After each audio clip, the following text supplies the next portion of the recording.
Et moi, quand j'ai commencé dans la vie politique, j'ai mis 5 ans avant que Jean-Pierre Elkabbach, qui était la star de l'époque, m'invite le matin. 5 ans.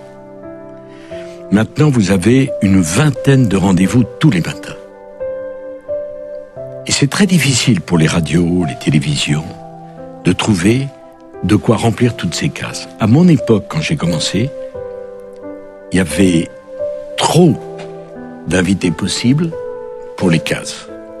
Maintenant, il y a trop de cases pour le nombre d'invités.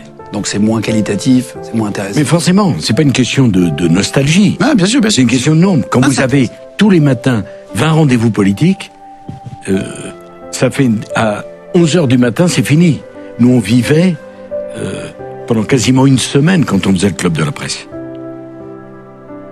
Maintenant, c'est tout juste et ça fait une dépêche. Dans le brouhaha de tous les jours, trop de paroles tuent la parole.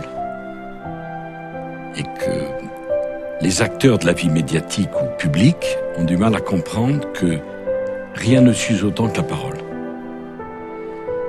J'ajoute une deuxième chose, c'est pas le média qui fait la parole, c'est la parole qui fait le média. Si on a quelque chose à dire, il faut venir. Si on n'a rien à dire, il faut se taire. Et donc, essayer d'être rare, c'est très important. On est plus écouté finalement quand on est rare. Je n'aurais pas la prétention de dire ça. Mais je pense que